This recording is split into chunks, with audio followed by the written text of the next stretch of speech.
Welcome to Hood Champion Boxing and Sports. In boxing, you find a way to win or you find a way to lose. Dumbass Keyshawn Davis. The businessman is now being called the dumbass man. I mean, even Blank Man had more professionalism and commitment to at least trying to do the right thing. Even though he was fighting crime, he was still fighting. Keyshawn Davis is supposed to be a prize fighter. Came out here and took it to the stupid. All that trash he talked. DB3, throwing gang signs and throwing them DB3 signs from Norfolk. Well, you enough fucked up the money, didn't you? Let me tell y'all something. I've been saying all week, I like to talk both sides of the argument because I don't have a dog in the fight, don't have a favorite fighter, really don't care who wins when I talk boxing. But one day I may speak optimistically about one fighter A winning. The next day I may speak optimistically about fighter B winning. But nonetheless, I'm going to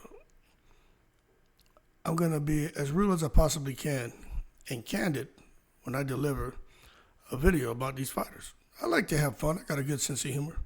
But I told y'all, Santos could turn Keyshawn Davis into Shakur Stevenson. And of course, the Keyshawn Davis fans, you don't know nothing about boxing. A couple of weirdos was even talking about my appearance and my hair. And weird shit, man. Like, I ain't never seen nothing like this social media thing. You gotta understand, man. I'm 50 years old now. I don't understand y'all. I'm assuming it's a younger generation, right? See, y'all ain't from the old school. Y'all weird. What you doing looking at another man? Want to know if that's his hair texture. What you worried about that for? We talking boxing here? Because they got, look, I ain't got nothing against any of y'all from that community. Y'all do what you want. But take it to another channel because we ain't about you looking for love in the wrong places. We just here talking boxing. But if you want to talk something, let's talk about the honeys because I like to talk about that. But don't come out here talking to me about another man's look, especially addressing my appearance. But for those of y'all who are curious, I'm not from fucking down south, my man. Y'all grow up under a fucking rock when you look at people and think every white person should have straight hair, anyone with brown skin should have coarse hair. And I'm going to leave it as that. So come from underneath your fucking rock and get up to speed, especially on this boxing. Because I think Keyshawn Davis and his team knew that Keyshawn was up against a real dangerous fighter. I think they were afraid. I'm just going to be honest with you. Now, you may say, man, he wasn't afraid. Okay, so why didn't he make the weight? Why did he feel he needed an additional advantage over Edwin de los Santos? That's all I'm getting at. You get into it, you go into the ring with someone, or you catch beef with somebody. He like, all right, let's square up. He throws his hands up. You pull out a knife. Why you pull out a knife? Or he pulls out a knife, you pull out a gun. So, it's got to be something in you that makes you want to have an advantage. And it's probably fear driving you. Because that's all I'm saying. Don't come out here talking about Keyshawn Davis. He just outgrew 135. Well, you know what? He shouldn't have taken the fight at 135. He should have been contracted for 135. When you look at these guys like Crawford and other fighters, those guys made the weight. You look at what, what's his name, put himself through recently, trying to get off like point something, less than half a pound. Just couldn't do it. That's how you know somebody put it in the work to make the weight. Keyshawn Davis didn't try to make the weight. And I truly believe that, and also Bob Arum believes this, that Keyshawn was trying to come in there and pull a Ryan Garcia. So we could call him, instead of the businessman, we could call him dumbass man or shithead man. But we can also call him Keyshawn Ryan Garcia Davis, because he tried to pull a Ryan Garcia. Now, the main contrast between what happened with Ryan Garcia and Devin and shithead man and De Los Santos is Devin was really confident. He felt he could beat Ryan, even if Ryan came in, at 170 pounds. That's why, and Devin had a feeling he wasn't going to make weight. That's why he was like, pay me $500,000 per pound that you come over. So Ryan ended up having to pay Devin $1.5 million. And there was a $600,000 fine. So Ryan had to pay over $2 million. That's crazy, out of his fight purse just for missing weight. So when you look at that, I don't think Devin is that much of a victim, because he had no problem with facing Ryan, with Ryan coming in overweight like that. He knew he was going to come in overweight. He said he knew it. Now, the issue with Ryan and Devin is not so much the weight, okay? But a lot of us, once we really got a good understanding of what all transpired between the weight, the pad usage, even a guy like me who was kind of neutral, I was like, look, let's just wait and see how it plays out. Once you started getting a bit more fidelity, right, a bit more information, it's like, okay, Ryan's a piece of shit for what he did. So then you come out now and you start to really scold him, and, he gets to business. But Keyshawn Davis never De Los Santos. De Los Santos wasn't out here saying he could come in at 170. I know he's going to come in overweight. Pay me $500,000 or $250,000 for every pound you come over. He had no idea that Keyshawn Davis was going to take it to the stupid. But I'm going to tell you this.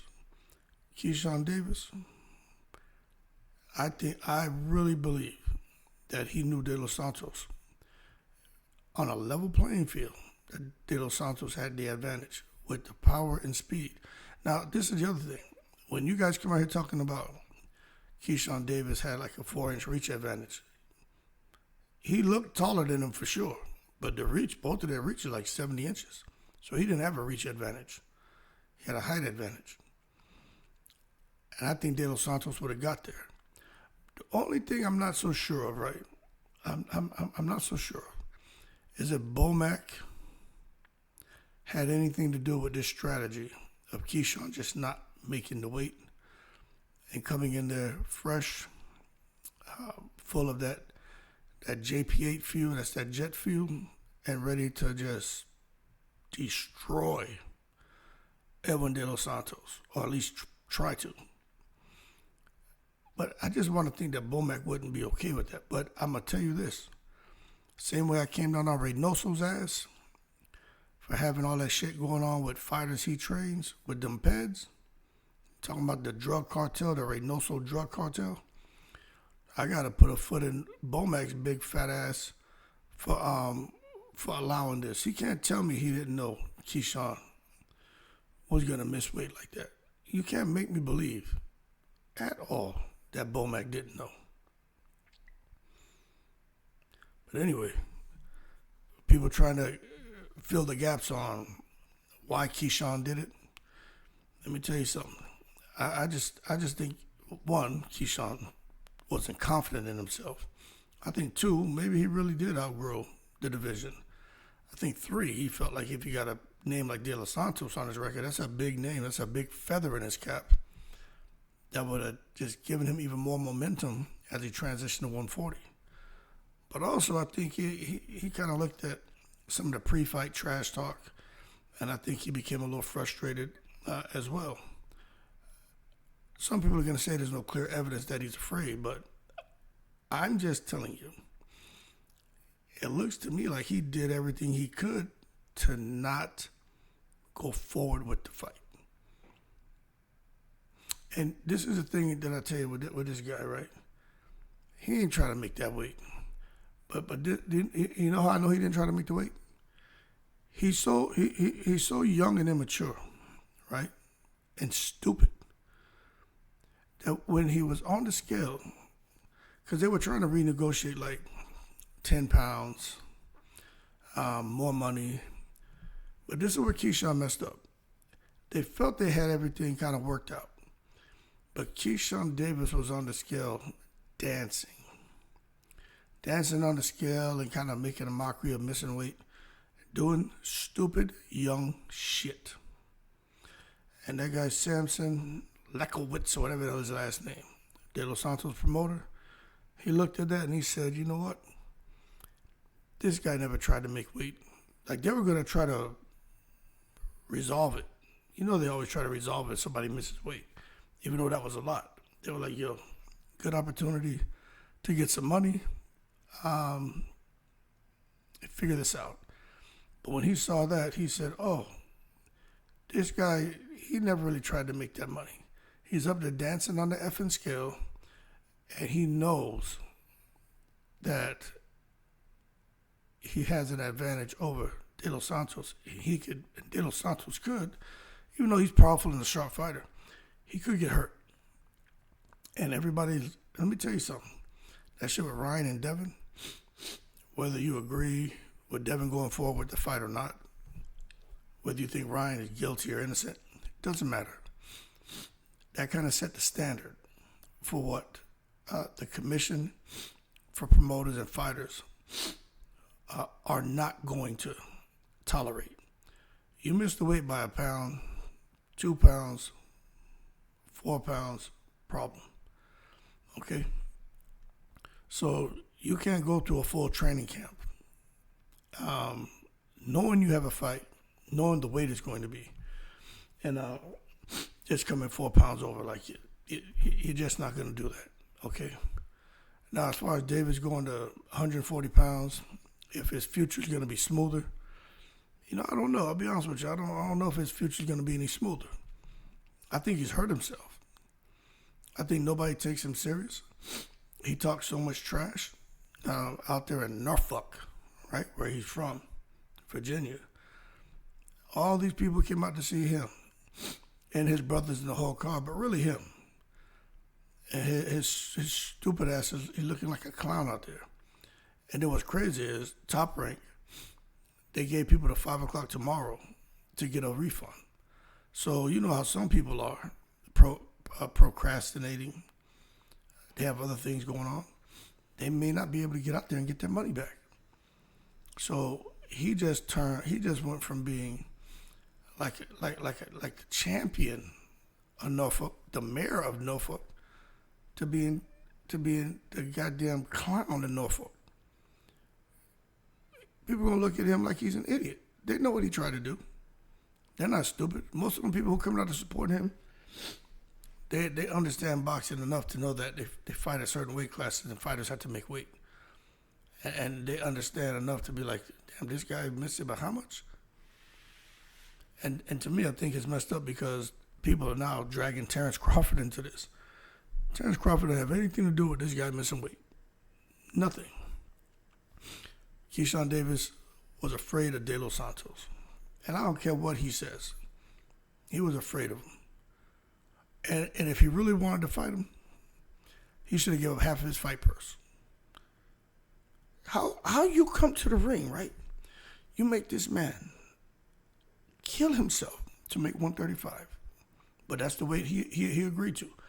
But he go and kill himself, make 135. You knew you weren't going to make it.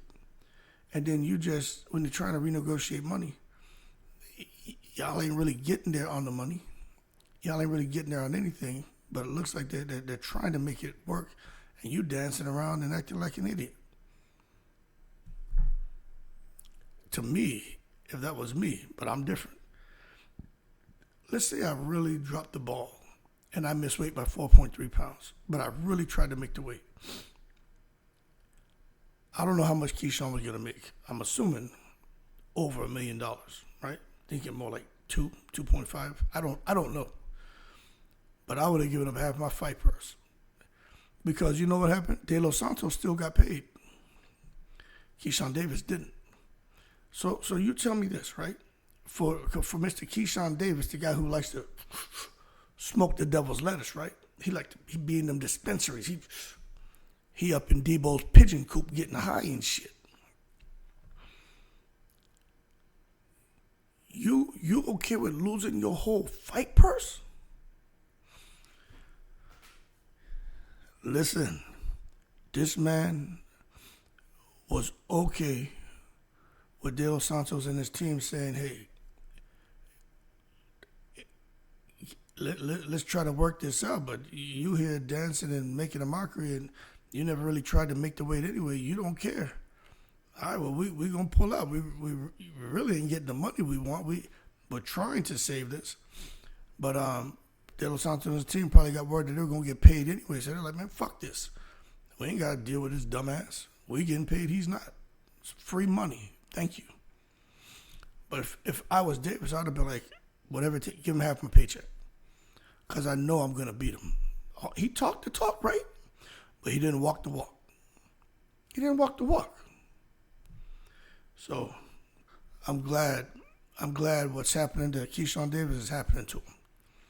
I'm glad. I've been watching him for the last few months. I've been like, yo, this dude's annoying. A good fighter, he gets better with every fight, but he's an idiot.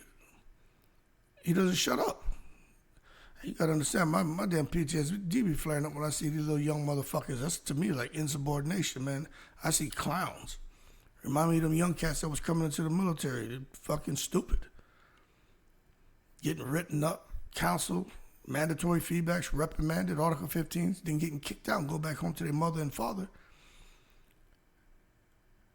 And they get parents want to call you. It's like, what the fuck you calling me for? Your son or daughter got kicked out, motherfucker. We just want to know what happened. Okay, I'll tell you. Insubordination. Your child is disrespectful. They're not responsible. They don't show up on time. They're out here fighting in the club. They got caught stealing. They're not fucking doing their job correctly. And we've talked to them over 1,000 times. How about your dumbass son or daughter came to work 30 fucking times late? So don't fucking call me. Now that your son, Mr. So-and-so, is a fucking civilian again. And that's what Keyshawn Davis reminds me of. I'm telling you, that's just what he reminds me of. And I believe in building champions, not breaking them down. But that's why I ain't like a lot of these motherfuckers out here who talk boxing. I'm a retired cat. I've been retired almost 7 years. Had a full fucking 25-year career. You can't go any higher as far as the rank that I was at. I've had thousands of fucking people come underneath me, right? I'm getting off a little bit, but I'm going to get back on Keyshawn. I've seen it fucking all. All races, all genders. All sexual fucking preferences. I've seen the good and bad of these motherfuckers. Motherfuckers from the South, from the North, from the West, from the East. And in between. I've seen them all. I've seen the good and bad. And with this motherfucker Keyshawn, his biggest problem, he don't know how to listen a whole lot. He talks a whole lot. And that's his fucking problem. And that's why he's in the position he's in right now.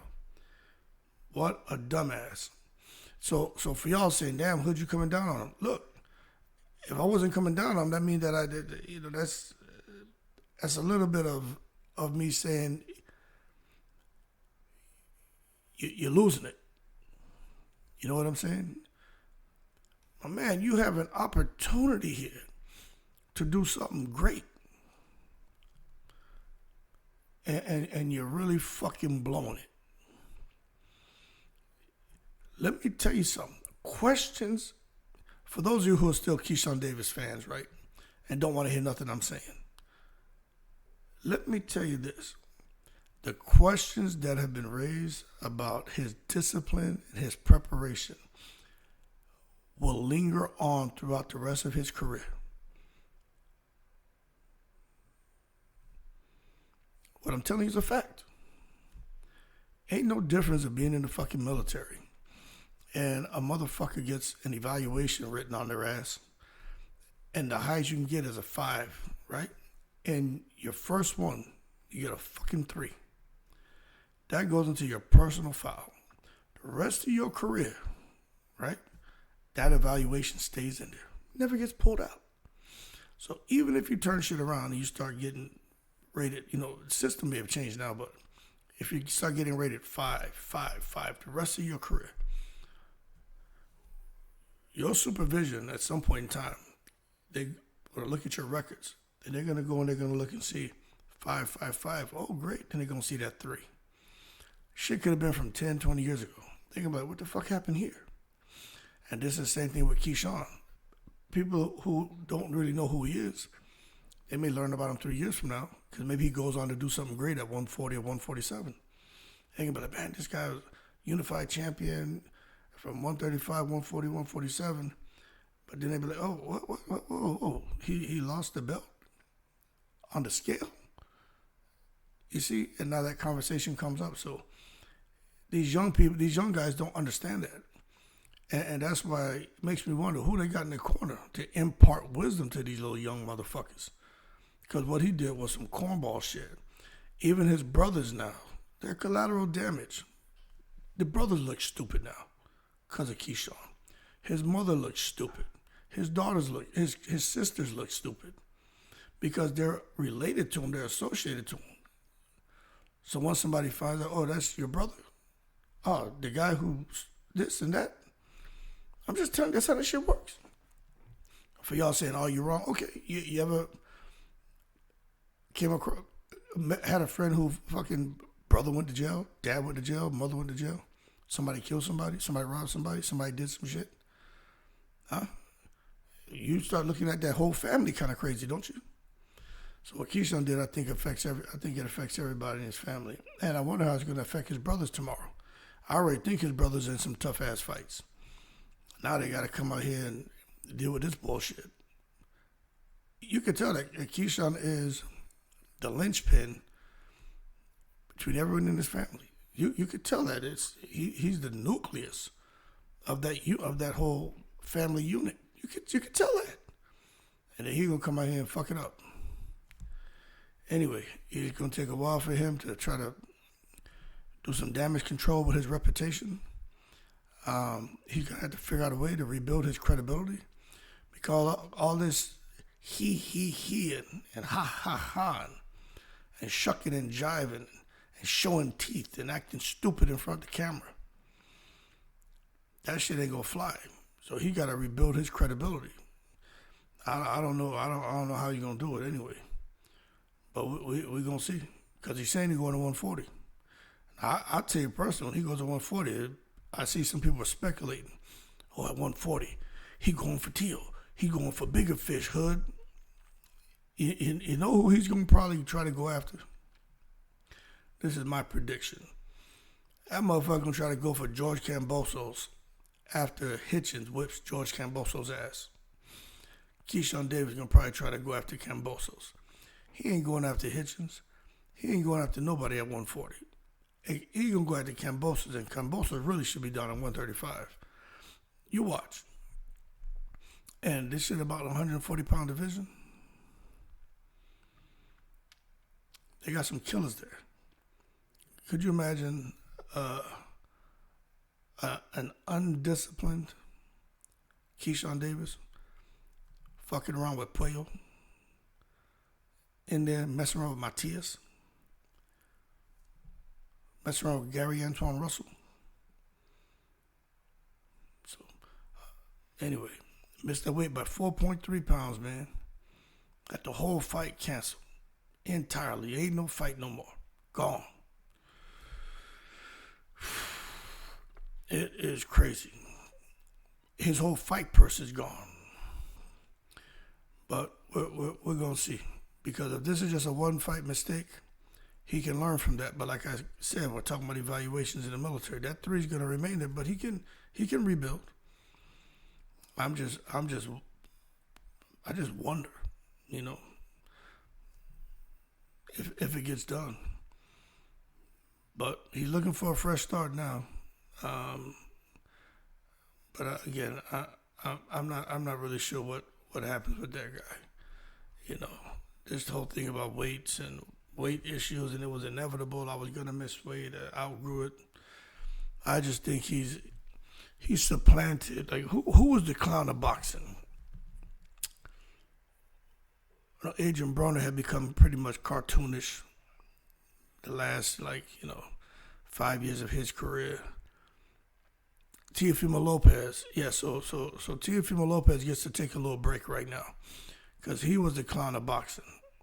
With everything he was saying with his antics and the racial stuff and insulting Turki Al-Sheikh and not fighting Devin Haney and whatever the hell is going on with TOT.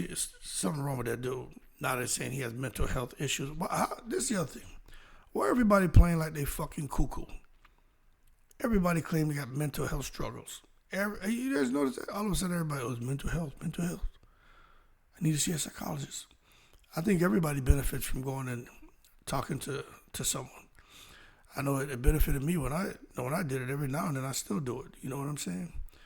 I understand mental health. And anybody who's probably at my age understands it. But especially motherfuckers who've been in the military, when you're dealing with boxing is a lot like the military. It's a full contact sport, mentally and physically, emotionally and spiritually. You know what I'm saying? But at the same time, some of these motherfuckers, they just be throwing shit to the breeze, shit to the wind, you know what I mean? It don't nothing be going on with them like that. They just say shit because it sounds good and it gives them a cop-out.